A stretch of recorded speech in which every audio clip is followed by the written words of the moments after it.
Hello and welcome back to Film Posers for Boricuas ranting, raving, and reviewing cinema. Yeah, so welcome back to our YouTube channel. Today we are going to be talking about a couple of films that we were able to watch at TIFF, or as like the full name, the Toronto International Film Festival. Very fancy. So the Film Posers were lucky enough to be accredited as press for the festival. And yeah, we were able to talk about a couple of films and do our general coverage on the podcast. But there were some films that we weren't able to talk about, and we are going to be reviewing them right now in this little chit chat that we've got going on. If you'd like to know more about the films that we really enjoyed and really loved, or just to hear more about the Toronto International Film Festival, go check out that episode of the podcast. If not, keep on watching. And yes, I think we can start off with Mothering Sunday. So I was able to watch Mothering Sunday at the Festival de Cannes, and it was one of my favorite films at the festival, though I do have certain opinions about the film, whether it is fully enjoyable, what people might take from it, and what people might get from it, etc., etc. I also was able to talk about it with my co-host on Film Talk, Ileana Melendez, but Gabriela was able to watch it for the first time, and because of TIFF, and I kept raving about it. So, just a little bit of context. The film is about this young woman that is helped at a home, and she ends up having this affair with this lovely young man, and it also follows her romances throughout the years and just some heartbreaking tragedies that follow her along the way, because I don't want to give away too much. The beauty of it is not knowing and just fully immersing yourself in the story. So that's a little gist of it, a little sparkle, so you know a little bit. But yeah, what were your thoughts? I loved it. I mean, I love how she saw it at Cannes and immediately she kept saying, "This is the film for you. You're gonna love this film. This film is made for you." And I trust her. So she was right about this one. Very much so. It was my favorite film from the festival. Again, I don't want to give away too much because I didn't know anything about it other than it starred Josh O'Connor, my love, and Josie did not know who he was until she watched the film. What a way to find out about Josh O'Connor. Yeah. If you've seen the film, then you know. Yeah. It has pretty much what I love about British cinema. Slow burn. It's a period piece, and the same recycled actors, aka Olivia Colman and Colin Firth. Which we don't mind. We don't mind. We love to see new faces, but of course, those are like our comfort Brits. Every time Colin Firth is in a British film, you know it's going to be a good one. Because it just gives it. And Olivia Colman as well. Yeah, I do think this film won't be for everyone. Yeah, it definitely drags at certain points. It's very long. It's very slow burn, but again, it feeds into that slow burn. It's not even that long. It feels long. That's the thing. It feels long. So for a lot of people that aren't used to these kinds of films, it may feel extended. Yeah. But for people that are just into, again, slow burn and romance, but also tragedy and just humanity as a whole, because the film is very human. Yeah. And especially like the female gaze. That is what I love the most about it, because there's, it's in the category of sensual cinema, as we like to call it. Sensual cinema. It's very sensual. It's very sensual. But it is directed by a woman, Eva Husson, and so it's so beautiful. And it's different than when it's a film made for the male gaze, because here it's just, how beautiful it is to share an intimate moment with a person that you love. That's the whole point of those scenes, and it's so beautiful. And some scenes look like it was a painting, kind of like Portrait of a Lady on Fire. Yeah.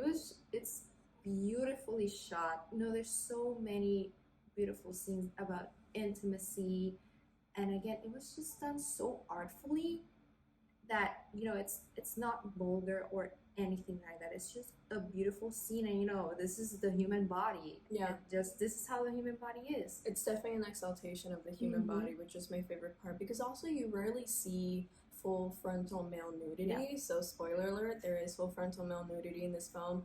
But like, again, we don't want full frontal male nudity. Nobody goes like, yeah. But the thing here is that Eva has such a good eye as a director, and she's able to capture people so naturally that it just feels more like art.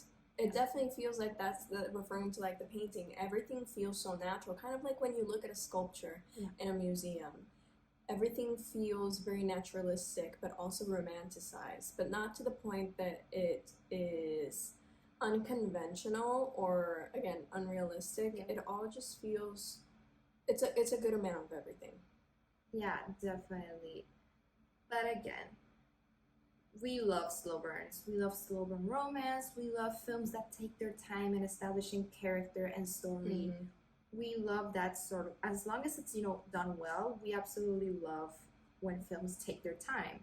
But obviously that's not the case for everyone. So while it is a beautiful film that's stunningly acted, and the directing and just everything about it is great, it's not a film that's going to be for everyone due to how slow it is and how it takes its time.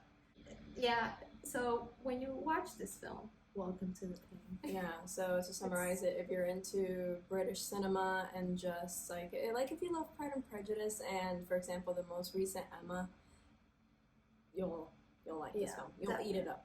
It truly, I ate it up. It was amazing. Yes. Thank you for insisting I watch this film. You're welcome. You were absolutely right. 10 out of 10. Now the next film we are going to be discussing is The Eyes of Tammy Faye. A complete 180. Yes. Parkour. And I'm going to be reading the summary from Letterboxd, and most of you probably already know what the film is about, so the gist of it. In the 1970s and 80s, Tammy Faye and Jim Baker rose from the humble beginnings to create the world's largest religious broadcasting network and a theme park, and were revered for their message of love, acceptance, and prosperity. So essentially this follows Jessica Chastain and Andrew Garfield as Tammy Faye and Jim Baker. And we were able to attend an in-person screening for this one. So this was our only in-person screening during the Toronto International Film Festival. But also, it was our first press screening in New York. Yeah. And what a good way to start, because ultimately I did not know how to feel about this film, mostly because this, the spirit did not move me in terms of story. But something that did move me were the performances, which is what everybody is talking about when it comes to this film. And of course, Jessica Chastain was amazing. Some people would say that maybe she went a little bit too over the top, but I thought it was perfect for the character. Yeah. Definitely. Yeah, and then Andrew Garfield. I thought Andrew Garfield did a really great job. Yeah, for me, I really enjoyed the film overall. I think I liked it more than Josie. I don't know. I thought the story was very entertaining. I don't know. Maybe I just have this weird fascination by the world of televangelists. I just think they're like a different breed. I know about Tammy Faye until this film, but I know a lot about that world. So I thought it represented that world pretty accurately. Again, her performance was over the top, but that's just how it is. I feel that that's the personas that these people build on television. So I think she was absolutely fantastic. Like, she really captured you every time she was on screen. She just captured you and never let you go. You looked at her, you paid attention to her, you were invested in what she did, and she was incredible. Like, if it weren't for a certain Miss Kristen Stewart, Jessica would have a shot. Carol. I mean, who knows? Who knows? You know how the Oscars are. Who knows? Like, Best Actress this year. Like, who knows what's gonna happen next year? But Frances McDormand is gonna say, "Hey y'all, I mean, it's me again." We'll get to that later. That's another video. That's another. But overall, I thought the plot was entertaining. I feel like it did drag a bit going into the third act. Yeah. But the first 2 acts for me were great. It's not perfect. It's clearly an Oscar bait film. Clearly. And I had a lot of fun watching it, and the music. She was singing gospel by the end of the film, and I was just like side-eyeing, like. That's the religious upbringing that took over literally at the end. I think that's why it was difficult for me to get into the film, because my upbringing was Catholic school, so that religious trauma is right there, and just seeing a lot of the things that they were doing, especially I really do like how they utilized Tammy Faye's character to challenge these thoughts of these supremacist thoughts about like getting rid of like, oh, the feminists, the liberals, the gay agenda, and I'm like, I like that they used her character to combat that, and it was really nice how they were able to establish those gender dynamics and how they presented them, which I really enjoyed. And again, I didn't know much about Tammy Faye. I didn't know anything about Jim Baker going into this. One thing that I will note is that I did enjoy, again, how they challenged those gender dynamics and how they established the oppressive environment that oftentimes follows organized religion when it comes to women. Yeah, I did like that it did comment on the harm that televangelists cause overall, because that's a whole topic, and obviously you can't comment on all of that in an hour and 40 minutes. It's a lot. But if you're interested in learning more, John Oliver's episode on televangelists is top notch. Julie, I think the one thing, if this film gets nominations, which I'm pretty sure it's gonna get it, it'll get hair, it'll get makeup, it'll get costume. Jessica Chastain is bound to get a nomination. Andrew has a chance too for supporting. I really liked Andrew. Because he's great. He played a manipulative too well. So well. Too well for. And now we're going to be going into 2 movies. First up will be Gabriela. These are 2 films that either one of us saw but the other didn't. And first up is I'm Your Man. Yes. I'm Your Man is directed by Maria Schrader, and it follows. First of all, I did not know this film was German. I thought it was British. That was a mistake on my part. It follows Alma, a scientist in Berlin, who, in order to obtain research funds for his studies, accepts to participate in an experiment. For 3 weeks, she must live with a humanoid robot with artificial intelligence designed to allow it to morph into that of her ideal partner. So, the main reason why I watched this film was because of Dan Stevens. And if you listen to the podcast, you know that I love Dan Stevens, but he has been letting me down recently because he left Downton Abbey to do a bunch of really bad films, and I can't. Like, he made me go through all that trauma of losing him in Downton Abbey to be in bad films.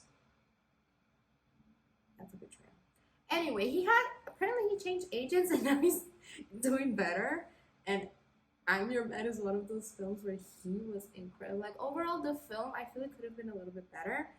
But I did like that okay, so basically, if you've seen the episode of Black Mirror, Be Right Back, it's very similar to that. But obviously, it's Black Mirror. It's a lot darker. I like that this film was more lighthearted. It was surprisingly emotional, and it felt very human. And I liked the way that Tom, which was Dan Stevens' character, was handled. And just very aesthetically pleasing. I really enjoyed that. And it's in German, so be aware of that. I was not aware, so when they started speaking German, I was like, oh, shit. That this was in English. But Dan Stevens' German is top notch. 10 out of 10. Yeah, he's redeeming himself in my eyes, so I'm very happy. And then the final film we'll be talking about is one that I got to see, and it's called Montana Story. Nothing to do with Hannah Montana. It's Santa Montana.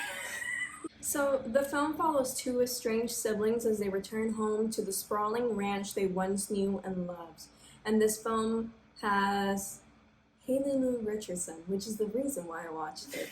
And it has a lot of other wonderful actors, and it deals with this dynamic between these two siblings and a haunting past that they share with their ailing parents. And essentially, their father is very sick, he's in a coma, and they're taking care of him.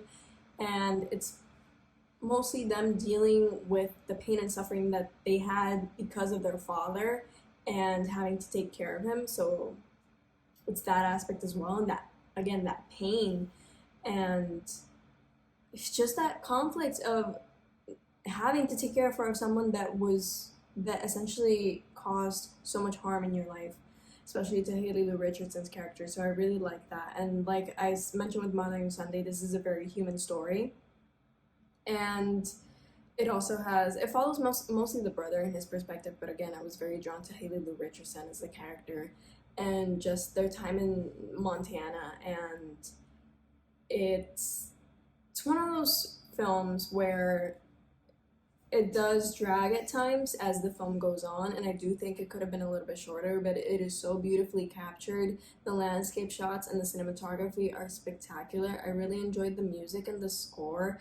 Like, you can, like, at least for me, you could smell the setting. You could, like, the breeze and the mountains and the wood, and it just feels very atmospheric. And the directors and everybody involved just does a good job of making you feel like you're there and making these people feel like real people. And then it also deals with Native American issues and dynamics with found families, and that aspect of when you leave home and then you come back and you don't feel like it, like your home no longer feels like a home. It feels like an entirely new, strange place. And it's just a very profound story. Again, I feel like if it had been shorter, I think this could have been like a full 5-star film. But it is one that I fully recommend and you shouldn't miss. I think everyone should watch this at least at one point in their life. Mostly because, again, that humanity and those connections between these people. And I felt they could have gone a little bit deeper with certain parts of the story. But performances were great. The writing was fun. The ending was very impactful, and I just started crying without realizing that I was crying, which has been happening to me a lot with these films. Yeah. That's how TIFF can be summed up for me as well. I will watch these films and I'll be like, I'm fine, and then 5 minutes later, just So Montana Story. Highly recommend. Go watch it. I was gonna watch it, but it got expired before it died.